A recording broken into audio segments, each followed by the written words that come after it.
Hi everyone, my name is Miss Greco and today I'm going to be teaching you a reading strategy that you can use as you're reading to try to help you figure out the main idea of a story. So, to refresh your memory, the main idea is mostly what a text is about.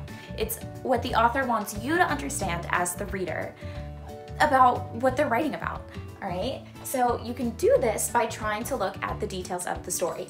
The details in a text help you to determine the main idea. These are called supporting details. So you can think of both of these things, the supporting details and the main idea, like an ice cream cone. And that ice cream cone strategy is what we are going to be talking about today. When I say that the main idea is like an ice cream cone, what I mean is these ice cream scoops up here are the supporting details of the story. Whereas down here, our ice cream cone is the main idea of the story. Without this cone, there's nothing to hold these details in place, all right? So this main idea, this ice cream cone, is the most important part of the story, or in this case, the dessert, all right? So we are going to be using this book called The Three Little Superpigs Once Upon a Time by the author Claire Evans to figure out how we can use this strategy when we are trying to figure out the main idea of the story. So, as I'm reading, I'm going to stop at certain points when I think that, hey, this detail sounds really important. I want to try to remember it by the end of the story. And I'm going to take that detail and write a little summary of it in each of these placeholders on my graphic organizer. Then at the end of the story, I'm going to stop what I'm doing. I'm going to reread my supporting details and try to figure out what holds all of them together. What's the main idea of this story? And I'm gonna put it in there, all right? So let's go ahead and get started. So like I mentioned, this book is called The Three Little Superpigs Once Upon a Time by the author Claire Evans.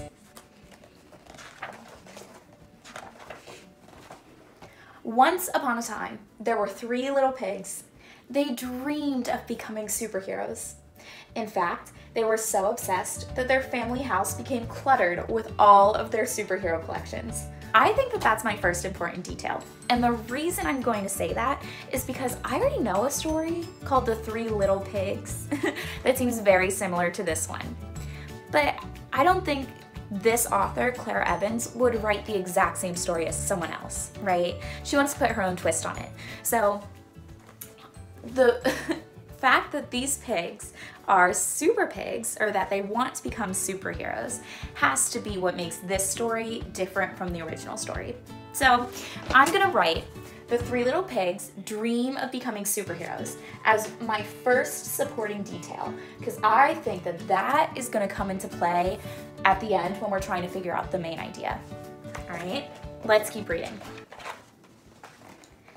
One day, Mother Pig told her little superheroes it was time to find their own homes, and she waved goodbye.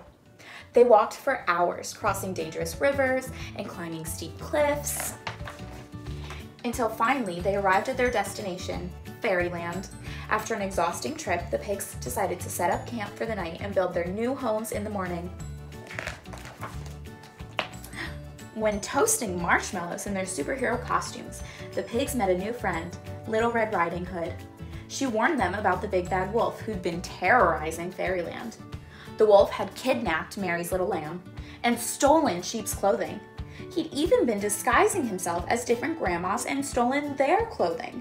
The pigs were warned to be on their guard. The next morning, two of the pigs were desperate to play superheroes with their new friends, so they built their houses as quickly as possible. The first little pig chose straw to build his house, and he gathered all he could find. The second little pig chose to build his house out of sticks, and he collected them from high and low. And in no time at all, their new homes were ready. While the two brothers were having fun, the third little pig was patiently building his house out of bricks. He wanted to make sure it was strong and sturdy, so he worked very hard. Finally, all three houses were ready and the pigs were very happy in their new homes. I'm gonna pause there because I think this is our second supporting detail. So, the author made sure to tell us that this third little pig worked really hard on his home because he wanted to make sure it was nice and safe. And on the next page, we see the big bad wolf. So I have a feeling he's about to come into play in the story. So I think my second supporting detail is that the third pig spent more time on his house to make sure that it was extra safe. I'm gonna go ahead and put that up there, and then I'm gonna keep reading. But before I do that, I wanna tell you guys that at any point you want to, feel free to stop the video and try to fill in the third supporting detail by yourself. If you don't wanna do that, that's totally fine. I'm gonna finish the book and then we'll figure out the last supporting detail together. So let's go ahead. Suddenly, the first little pig was startled by a terrible growl outside his window. It was the big bad wolf. Little pig, let me come in," he cried. "Not by the hair of my chinny chin chin," squealed the panicked pig. "Then I'll huff and I'll puff and I'll blow your house in," growled the wolf. Whoosh! And with one puff, he blew the house in. The first little pig ran for cover to his brother's house of sticks. Little pigs, let me come in," bellowed the wolf. "Not by the hairs on our chinny chin chins," cried the pigs. "Then I'll huff and I'll puff and I'll blow your house in." So he huffed and he puffed and whoosh! He blew the sticks' house in. Dodging the flying sticks and falling debris, the two little pigs ran as quickly as they could to their brother's house of bricks, narrowly escaping the nasty wolf, who was getting very angry and very hungry. Little pigs, let me come in," demanded the wolf. "Not by the hairs on our chinny chin chins," the pigs replied. "Then I'll huff and I'll puff and I'll blow your house in," screamed the wolf.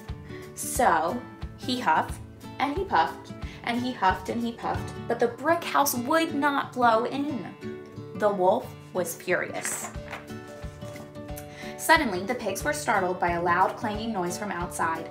The cunning big bad wolf had made another plan to climb onto the roof and sneak down the chimney. Two of the pigs started to panic, but the third little pig had a super plan. He had been boiling a pan of water on the fire all along. So when the wolf came hurtling down the chimney, he fell bottom first into the bubbling hot pan. With a piercing shriek, he jumped out of the water and straight into the pig's net. The big bad wolf was defeated. The pigs waved goodbye to the silly old wolf as he was carted off to prison. With Fairyland safe at last, the pigs' dream of becoming real superheroes had finally come true, and the whole town cheered their special new name. Hooray for the 3 little super pigs! The end. So, thinking back to what just happened at the end of the story, I'm going to try to pick out my last supporting detail. And, you know, I think that the most important part of the ending was that the wolf couldn't blow down the last brick house, right? Because since he couldn't blow it down, he had to climb up the chimney, and that's how they stopped him. So that's going to be my last supporting detail. I'm going to go ahead and put that in there. And now I'm gonna go back and reread my supporting details, all of them, and then I'm gonna try to think of my main idea. So, the 3 little pigs dream of becoming superheroes. The third pig spent more time on his house to make sure it was extra safe, and the pigs stopped the wolf for good when he can't blow the brick house down. All right, so they have this big dream of becoming superheroes, but it doesn't just happen right away. Right? They have to go out and try to find out how they can do it. And the third pig spends a lot of time to build his house to make sure it's safe, and then because he spent all that time protecting his house, the wolf couldn't break down the house and the pigs were saved. So I think the main idea of this story is going to be that hard work pays off.